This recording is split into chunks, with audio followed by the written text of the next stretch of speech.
I've been in this project discussion for a year and things are not moving. People are asking, is this project happening? I'm here to assure you that's something very common in projects. Projects that cannot take off, projects that go round and round in discussions never seem to end. That's so frustrating, especially if you are part of a project team and you have been at that for years or months.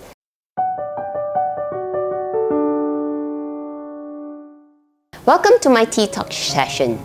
I'm Jules T and this is Jules Tea Talk channel. If you're new to this channel, welcome. I want to help you be a successful leader and communicator in your career. And today, I want to talk about the corporate challenges whenever you do project executions. It's very common, especially for a fresh graduate or someone new to the organization that just comes in to a project and not knowing what's happening in the project. You got thrown in the project and there's some expectations on how this project is going to move forward. But whenever you give your inputs, nobody seems to take you seriously and they push your ideas aside and you feel that you're not really contributing. I'm Jules T and I'm a people manager in a multinational corporation helping teams to run projects, execute project rollouts and implementations for the business. And this is one of the common things I hear from my team saying that they don't know what they need to do and they feel that they're not contributing to the project. What I observed is that when they are not able to get the message through, they let the other party lead them in the project. So if they are not given a specific role or that role is taken away from them, they would just sit back and wait for the next instruction or just observe and see what would happen next. Most likely they will be escalated by other project team members for not being proactive, for being just reactive to complaints, and when they get escalations they tell me. I already tell them but they do not want to listen. And usually I would think that is a very reactive approach. I would expect the team members to be more proactive in the sense that if they see things are not going the way it's supposed to go, when people are not taking their words seriously, if their expectations set and things are not being carried out, or people are not aligned in the project directive, then I see there's a need to actually stop things as where they are, meaning that they don't attend the meetings if they feel strongly that this meeting does not serve its purpose. Instead, reschedule the meeting and bring in the right leaders or the right people who can push, convince, get the right leaders in to help the team members move forward with this project and align the expectations. So it's more of a proactive thing that I would expect from the team members to voice out their challenges, to raise up these concerns at an early stage. If the project lead is not setting up anything, if the things are not moving, then they should step in and proactively lead the discussion, set up the agenda so the team knows where to go. Point number 2 is if things are not really going the way it should be. For example, in my case, there was a project that was running for a year and weeks and weeks and weeks of discussion mounted to nothing.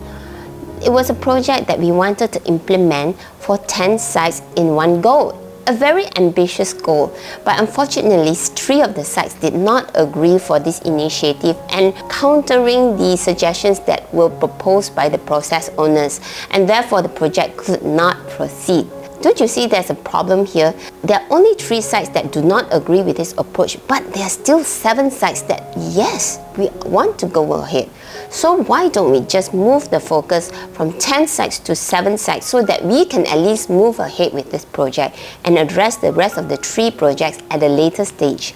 At least the project can move forward and not be stuck in a dilemma for the next few months. So this is the way on how to change the focus of the project. If you are able to step out and move yourself out from the project and see things in a bigger perspective. Sometimes the work stream that you're working on is full. People have no interest and people are maybe too busy to focus or give their attention to you. Why not just move your focus to attention to another work stream where there's a demand, there's a need for your project and your services. Point number 3 is to make sure there is clear paper trail. I see this mistake happening very often where they have discussions, meetings, there's no minutes of meeting. That means there's no black and white conclusion that comes up from the discussion. My boss always tells me, always buy insurance for yourself, meaning that you need to have supporting statements that support where you're going in your direction. So if let's say you are in a meeting and you have discussed 5 points throughout the 1 hour, you cannot probably remember all the points. So I always advise my team to always flash out your notepad and make sure everyone can see it as you type it. If there are 5 points that were discussed, then write all these 5 points down and make sure that everybody aligns and is agreeing to these 5 points that you've discussed. So that when you send out the minutes, there won't be any objection to any of these 5 points. And if there are action required for any of these 5 points, do put in the right person responsible for it and when they're going to complete it so that you can follow up on it if the deliverables are not met. Point number 4 is to make sure that you escalate at the right time. Not all escalations are good. You must be very sensitive. Use a little bit of common sense where escalation comes. For example, I had this project that we were implementing an upgrade and the technical team did not know how to move ahead. There was option A and option B, and both options seemed feasible, yet they have its pros and cons. And after several times of meetings, the team just could not come to a conclusion where they should be going. So after much thought, we decided that we should get the leadership in the discussion. So we pulled in all the leaders from different teams, inclusive of the technical team, and we put the subject on the table. What are the challenges and how is it going, and what's the recommendation to move forward? With the support of the leadership team, then the technical team was able to make a decision. The team was able to guide the technical team by brainstorming and discussing together to come to a specific direction based on certain assumptions. That was a great learning for me, to escalate this matter to the leadership, getting the leadership support to help in decision making. And that was, I would think, a very good approach on how to escalate matters into the right hands and not putting people on the table with a chopping knife to put them on the spot. Instead, we are getting the team to work together to come to a conclusion together. The 5th thing that I think is most important to address challenges in project execution is to define the roles and expectations of this project. And I like to use this matrix called the RACI Matrix.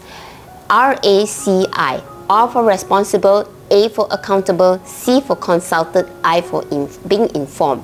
On the top of the matrix, you will define the different groups of people: IT leadership, the business leadership, the technical team, the functional team, the project managers, the compliance team.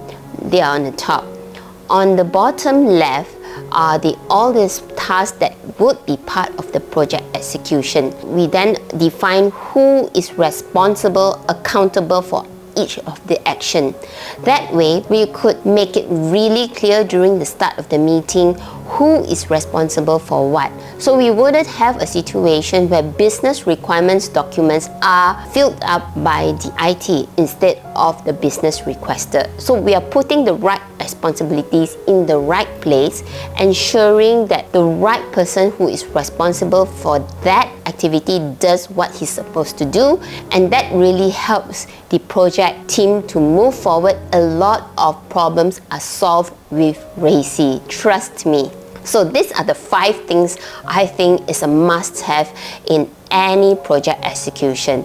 Number 1, drive that discussion. If you feel that things are not going your way or things are not going smoothly, there's so many roadblocks in this project, be proactive proactive to drive the discussion. Point number 2, shift the focus of the project. If things don't work, you've been at it for a long time, step out of the project and relook into another work stream and see where that real pain and need is, instead of focusing on something that people are not supportive of. Point number 3 is always to create a paper trail. Buy insurance for yourself to make sure that whatever you discussed and agreed is noted, documented, put somewhere in a project folder, so that if you don't remember it after 5 years, this is the document to help things to be aligned and move forward. Point number 4 is to make sure that if you should need an escalation, use general common sense to see what works for you the best. Sometimes bring it up to the leadership, putting it on a table to discuss so that we know the right way to move forward does really help the team. Yeah? So escalation needs to be there in a timely manner. Don't wait until things get blown up and the thing get escalated and it goes out of hand. I think most important is to define RACI for the team members so that the right expectation and the right responsible activities are set to the right persons. That will help the project to move forward and you remove any misalignment or misunderstanding among the project team. So these are the 5 things that I think is a must for every project execution. So I hope you enjoyed this sharing. Remember to like this video and subscribe so that you'll be notified for any new videos that come into this channel. If you have any comments or tips or any more add-ons to my 5 list, do remember to put in the comments, and I hope to see you in my next video. Thank you and bye.